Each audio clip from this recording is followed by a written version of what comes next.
now, to give you both your full introduction, Trevor is Assistant Professor of Strategic Design at Maynooth University and the founder and director of the Maynooth University Innovation Lab.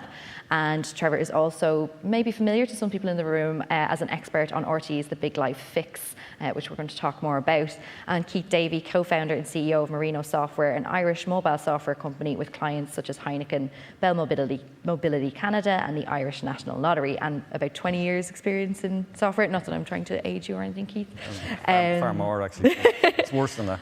And I actually have an interesting note here from Trevor that when they were filming The Big Life Fix, which is this show on RTE where experts and researchers and technologists changed people's lives essentially with solutions, and the director wants to get some emotion, some good TV, but Trevor was having none of that. But at one point while they were filming did burn his mouth on some tea or coffee, and they got a lovely clip of weepy Trevor that they could use whenever they wanted. So that's just a little bit of an intro into Big Life Fix in the TV world. But tell us a bit about the premise of the show, and specifically the story of Roisin, which feeds into what we're going to discuss here.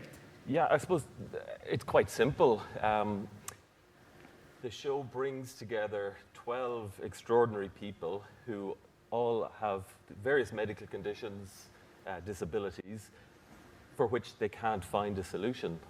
Nothing exists.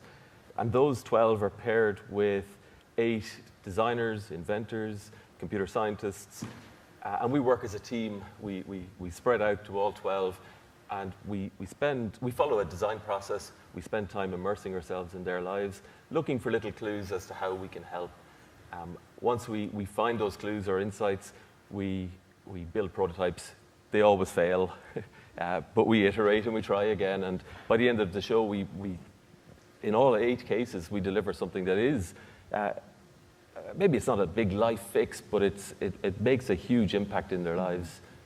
And it is all about impact. It's a very impactful show as a viewer as well. And you did work with a woman called Roisin in terms of with voice banking, and that's how you connected with Keith. So Keith, maybe you can tell us a bit about the voice banking with Roisin to begin with. Sure. I mean, Trevor came to us with the idea of, asking us, could we do something for Roisin? And she came to our office and met us, and that was obviously extremely useful to hear what her real needs were. And the critical thing for her was that she knew she was going to lose her voice, and she had 3 young daughters, and she wanted to continue to be able to communicate with them for as long as possible.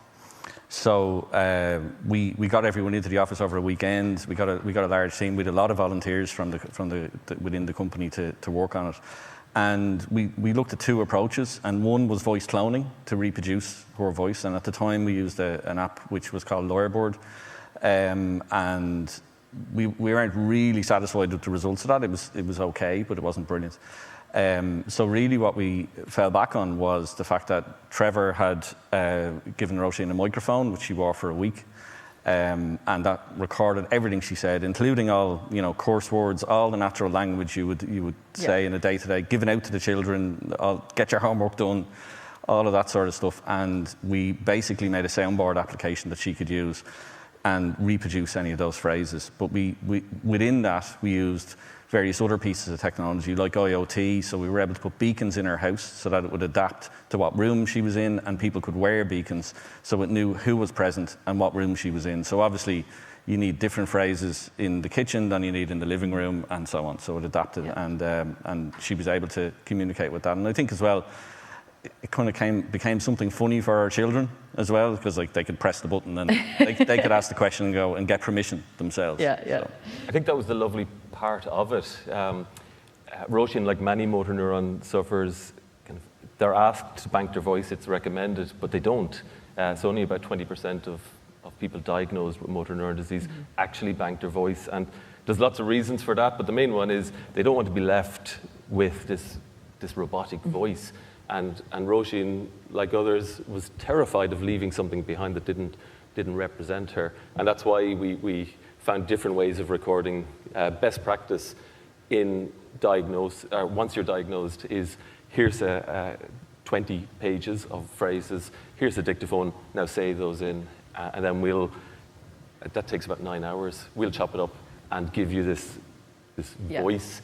But it's about capturing that natural voice, like those things that you say to your kids from day to day, not necessarily the things you might say in public to other people, because she would need that in her future. It's a fantastic story, and what's amazing is that someone who happened to work in RTE and put together a trailer for the Big Life Fix obviously then became aware that you'd done this with Roisin.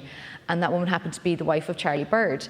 Charlie Bird, for any of our international audience, would be very well known here in Ireland as a broadcaster, and now also someone who suffers from motor neuron disease and has kind of become a champion for fundraising for motor neuron disease and for awareness of this condition as well, and the fact that you will lose your voice through aphasia. Now, you've worked with Charlie on the back of this. Claire made the connection, brought you to work with her husband. And we have a clip now from a documentary that's going to tell this story of Charlie's journey. And this is just a part of that story. But we have a clip that Trevor has kindly given to us to show you a bit of the work that the guys did and the iterative process involved in that, if we can roll that clip. I would have assumed as a viewer that that's possible because there's decades of archival audio of Charlie Bird speaking, but apparently that's actually not the secret here, and that can actually be a challenge because you had to overcome the broadcaster voice elements to this, because what you were looking for was that natural and emotional language that Charlie really wanted. So how did you get through that? Yeah, that is a big part of the problem. I mean, with Charlie, we obviously had a huge amount of audio, and we won't have that for everyone. So that's one concern that we have going forward. We have to figure out how to do this with a much smaller amount of audio. But actually, the amount of audio that we used from the previous recordings to do this was actually only a small amount of that. What we had to do was try and go through that audio and, in a way, make it worse quality. Because when it's too good a quality, a lot of the stuff that was recorded was outdoors or there were other people present, and it's such good quality because Charlie was working in TV production that the mics are so good that you're picking up every intake of breath, every little sound of even pieces of your mouth when you're talking are in the recordings. So you're looking for a piece of audio within those hours of audio that is really quintessentially his voice, and it's only him talking and there's no other sounds, because the machine learning isn't that clever.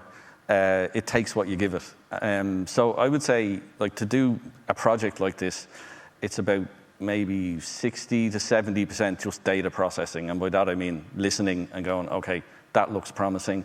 And very repetitive tasks of taking that audio, training a model with the audio and attempting to see what you get out of it. And that's what a lot of it is. So that's really, you're dead right. Like that's the kind of issues you're facing when you're trying to do this sort of thing. And as a technologist, and I'm sure Trevor, you helped in this respect as well. You have to understand that there's not just yes or no. There's a spectrum there, and there's also the Irish "I will," which is a whole other thing. Yeah, in speaking to speech and language therapists, that's like a lot of the tools that people have who are going to face losing their voice. And it's obviously not just motor neuron disease. This is people with other situations like stroke victims and so on. The tools that they have don't allow them to express any emotion. So one of the things that we need to really work on with Charlie going forward is the ability to do that. And an example that was given to us by a speech and language therapist, she described, if somebody asks you for a cup of tea, would you like a cup of tea? You can currently in the tool go yes or no. Mm-hmm. Whereas obviously no ranges from, I won't use the actual words she used, but no ranges from no thank you to something far stronger than no thank you, let's say. And we've got to get that in there. And that's really what we're trying to do, because when people are stuck, unable to communicate, like obviously just pressing no, it doesn't say everything. And Trevor, with Roisin, when you were working on this project, you actually brought in an acting coach just to help her with the naturalisation and to express herself. Because once you put a recorder in front of someone, they are going to be their best voice and not necessarily the one they use at home. Yeah, like I said earlier, best practice is a dictaphone and lines of speech, words, phrases. Can I use the bathroom? I'm hungry. And it's always going to be artificial. It's always going to be kind of someone speaking into a dictaphone. With Roisin, we brought in someone to teach her how to project her voice. We wired her in with a microphone, 9 hours of recording. We put posters all over her home, just little reminders, little nudges to keep talking when she had her voice. And we worked with her kids and her friends and her family to just keep her chatting, encourage her to curse, encourage her to use nicknames. A huge amount of data, but it was all natural. And then you can chop that up. It's laborious, but it's worth it because you get something in an app that, rather than being functional, it's human. It's the person. It's the words they use, the nicknames they use, and the reaction with her daughters and her friends and her family was one of, as Keith said, like laughing with her and humor. It was like, Jesus pours a glass of wine, pours a jug of wine, or the kids' nicknames, and when she really wants to express kind of a negative, it's there. And you see Charlie straight away, what's for dinner? Can we have a gin and tonic? Like, I mean, these are key desires people want to express. And I believe there's a beacon in Charlie's local, so we can order a pint as well. Like, that's, like, we know now after spending years indoors that these are the things that do help us feel human, that we can go out and do those things and naturalise. And I do want to give credit to Claire, Charlie's wife, because we mentioned the decades of archival footage or audio that was whittled down to, I think, 3 hours that you worked from was done by Claire. She played a huge role in this. But what shocked me was that when we were talking about this, you said you could do this with maybe 30 minutes of good natural speech with few ums and ahs and good quality. That's remarkable. But you were doing this voluntarily. Yes. Yeah. How? Well, basically, most of this was done while I was on a business trip in Spain in the hotel room at night, and it was just spare time. And over Christmas and the New Year, we just tried to refine it. So basically, just set up something in the cloud, set up a server in the cloud, and started just trying to train models. And a lot of the training of models is you kick it off, you go away, go asleep sometimes, get up, see what you've got. So I was fitting it in around other things. So, I mean, that's not sustainable, obviously. And the trick here is, like with both Roisin and Charlie, it was a very hands-on process with one individual, which is a great experience because we don't normally get to make software for like one person. But that's not going to work in the broader case. So that's really what we've got to work on is shortening the amount of audio that we need and making it work for somebody who doesn't have a TV studio and just maybe has their phone or something like that. So that's really what we're concentrating on at the moment. So we've moved on to working with 2 ladies at the moment who have motor neuron disease that haven't lost their voice yet. And that's a critical point here, is that that people do voice bank as early as possible because you don't know the order that things are going to go for you when you have something like motor neuron disease. And as Trevor mentioned, people are resistant to that. It's a big psychological jump to go, I need to record myself because these could be the last things I'm going to say.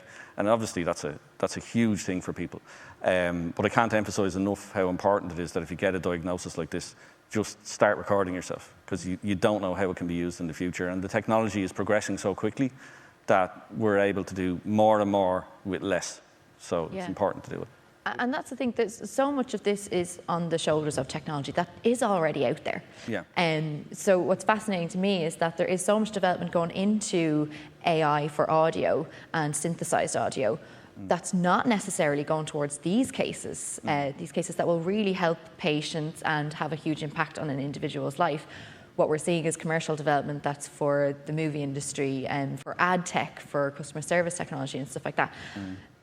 How is it possible to shift the financing that's going into that development and have it happen for these people who, I mean, I'm sure would love to have the opportunity to have a voice that Charlie has banked for himself? Yeah. That's a question we're still trying to answer. I mean, like really, obviously, we're in the process of doing some applications to Enterprise Ireland for some of the R&D funding that will be available, and we're talking to the HSE about some of the funding for innovative projects that will be available through there. But I mean, the way Marino software would normally fund projects is kind of we do it ourselves. We don't really go for outside funding. In this case, that's something we're going to have to do. And medical. Going for medical applications is a bit of a tricky area because there's a big difference between making something that has an impact on a person that you're just going to put out there for people to use. But if we want this to become a medical tool, which practitioners would actually suggest that you get, that's kind of prescribing a tool, and therefore it becomes a medical device. And that means fundraising needs to be bigger because the tests that need to be done for a medical device are obviously far more stringent. And Trevor, coming from that side of being on the research side of things, like we need to see interest from researchers that will drive this, because I mean at the end of the day we do need the brains of the likes of Keith and stuff behind it. But you've mentioned that because of that commercial development, there's people who may start in these areas, these more kind of altruistic ideas, but they end up just pivoting to something that will actually be more commercially viable. Following the money. So I reached out to a few companies looking for algorithms, voice tech companies, and I was told, sorry, our focus is on gaming, our focus is on ad tech. I suppose back to your previous question to Keith, like Keith didn't blink when I went to them first. Kind of didn't think about kind of the time or the money. And I think, to borrow Charlie's phrase, like kind of extend the hand of friendship. I think if we could encourage companies like Marino to say, we've got all this technology, we've got these brilliant technologists who are maybe working on projects that are paying them salaries, but maybe it's not satisfying them to do something like this for Charlie or for the countless other medical conditions, that the solutions are just waiting there. There's people that could do it on a business trip almost.